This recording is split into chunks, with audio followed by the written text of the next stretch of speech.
As a young boy growing up in Massachusetts, Ralph Moody and childhood friend Nat Whitney attended a USAC midget race. It wasn't long before Ralph was behind the wheel, with Nat Whitney along as the mechanic. Ralph drove under an assumed name for nearly 2 years, afraid of his father's reaction. Despite his covert actions, Ralph was certainly not unknown on the racetrack.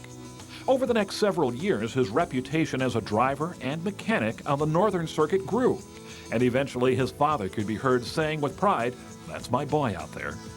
Ralph would serve his country during World War II, but after the war, returned to racing. It was during this time that his career really took off. Teamed with car owner Brad Winters, Ralph traveled the racing circuit, experimenting with new ideas as he went along, always working to improve the handling of his race car. Ralph's car would always be planted on all four wheels, nice and stable, and he would power through a turn with more power on the ground than any other driver of the time. So I think lots of team owners at the time just wanted horsepower, horsepower, horsepower. My driver can get a win if we have enough horsepower. Ralph saw that it wasn't all horsepower, it was handling. In the early 50s, after thoroughly dominating the Northern Circuit, Ralph bought an old Ford Coupe, hitched it up to his car, and headed south. The Yankee, as he came to be known by his competitors, bested the good old boys with his mechanical genius as well as his driving ability. Even at this early stage of his career, Ralph was already having an influence on a future racing champion. So this fellow from New England came down with 37 Ford Coupe race car that raced in the modified sportsman division that ran in our area. And he did so well. A lot of the other guys compared to somebody, and if they beat him, that was good enough, where Ralph wanted to go ahead and move around and beat whoever he found along the way. By the mid-50s, Ralph's stock car driving career was in full swing. Moody eventually found himself a Ford factory driver, hooking up with the East Coast branch of Peter DiPaolo Engineering.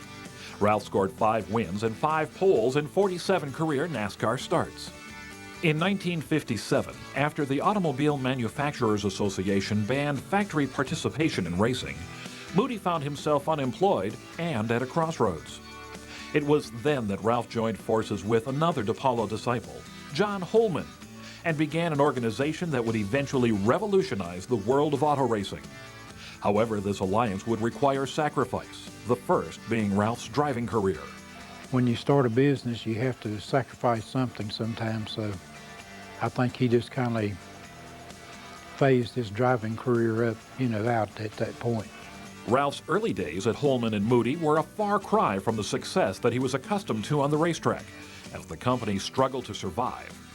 It was very tough.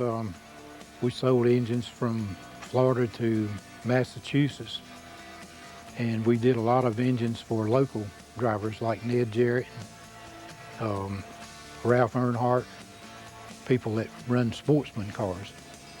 In 1961, Ford came back to auto racing in a big way and rewarded the Holman and Moody operation for remaining loyal. As the organization grew in stature, eager young mechanics flocked to work at Holman and Moody, with Ralph as their mentor. But I'll never forget, they stuck me in the engine room, and I was just amazed the things that they were doing and what was going on and how it all worked. And, they were so far advanced over anything I ever even thought about or dreamed about. We built engines, crankshafts, solar heads. We designed, we developed engines. I mean, there was so much energy under that roof. The normal day then was 8 in the morning till 10 at night. So, we worked long hours, we worked weekends. Most of the time we drove back and forth to the racetrack. We didn't fly. But everything clicked, and they had it all figured out. The hard work was paying off. Racing legends like Curtis Turner, Joe Weatherly, and Fireball Roberts all drove to victory in Ralph Moody prepared cars. Then in 1962, Ralph took a virtual unknown from the Midwest and helped him become one of racing's biggest superstars, fearless Fred Lorenzen. When he went up to Chicago and saw this wild kid, Fred Lorenzen, driving, and one wheel was so far up in the air that the car didn't appear to be stable, it was going to roll over, and he won the race. And Ralph said, I had to meet that kid, because if he could win in a car that didn't handle, imagine what he could do with a car that handled. Lorenzen's career at Holman and Moody was remarkable. From 1962 to 1967, with Ralph turning the wrenches, Lorenzen captured 22 NASCAR victories.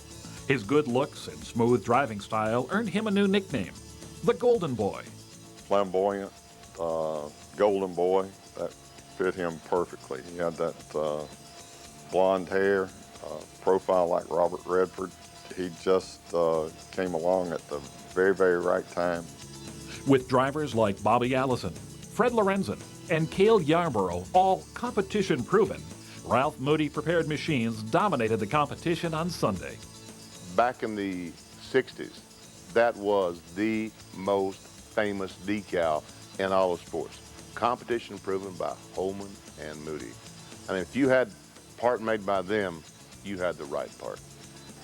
The way Holman and Moody looked at it, if they had 3 or 4 cars in the race and they finished up front, that would give their equipment a much better chance of selling to anyone else coming along. Despite their winning ways, racing in the early years was treacherous. The victim of numerous injuries during his own driving career, Ralph sought to keep all drivers safe. So he turned his attention to enhancing safety in his race cars, developing innovations that are still present in most forms of auto racing today. When you look around the Hall of Fame and you see the old race cars and you see a lot of bars missing that are in the race cars today. Now, so somebody had to come up and say, look, we need to put 4 bars in this left door, not 2. And we need to put 4 in the right door, not 1. And, you know, let's face it, we need to support the roll cage, the halo across the top. After a wreck, say we wrecked one of our race cars, you know, that was one thing we go back to shop and they would analyze the whole car and figure out what needed to be done to change it. Moody was always looking at improving the race cars. In 1967, David Pearson signed on to drive for Ralph and the Holman Moody organization. Pearson and Moody were a perfect match. When I went to Holman and Moody's and I went in there and seen all those cars being built, you know, 2 or 3 dynos, motors sitting everywhere and on, and I said, yeah, this is the place I need to be. In 1968, with David Pearson piloting their Ford, Ralph Moody focused on winning a championship. Pearson won 16 times and recorded 20 top 5s, earning Ralph and the team their first championship in dominant fashion. Not a group to let down, the Moody-Pearson combination backed up 1968 with a second title in 1969, winning 11 times and earning 31 second-place finishes. In 1970, despite all their achievements, Ford decided to cut back on their racing budget. Ralph Moody and John Holman decided to part company, ending one of the most successful racing partnerships in history.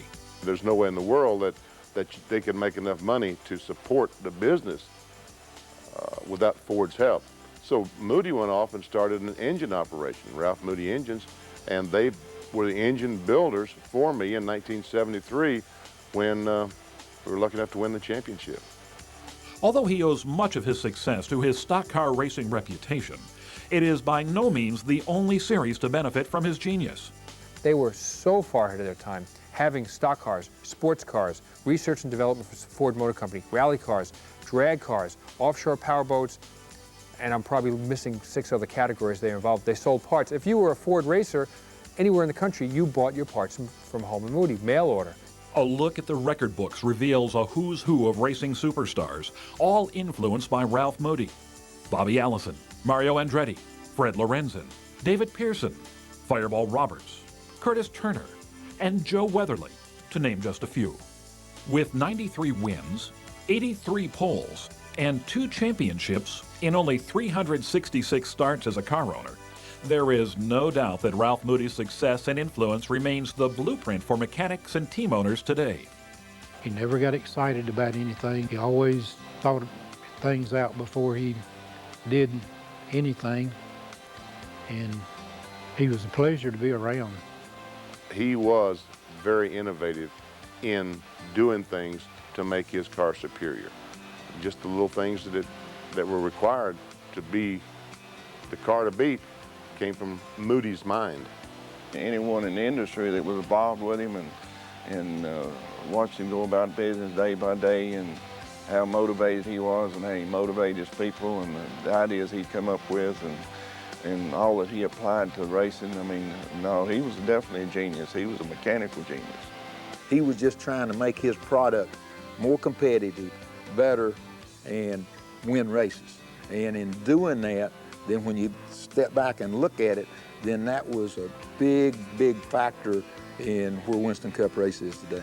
When I hear the name Ralph Moody, I think of the wonderful mechanic that he was and the innovations that he did and how he knew how to place people in the positions where they produced the most success for an operation. The operator of just some of the best race cars that have ever been built.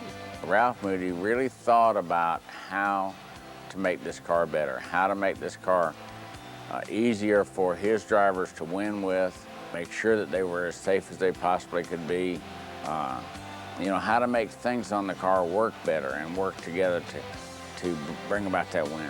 Ralph Moody truly is a genius. His driving ability got him noticed, but his mechanical skills made him a winner. His innovations and his attention to detail made him a champion. But his compassion, devotion, and never-ending love for the sport of auto racing make him a true legend. The North Carolina Auto Racing Hall of Fame is honored to present its 2003 inductee, racing legend and stock car pioneer, Ralph Moody.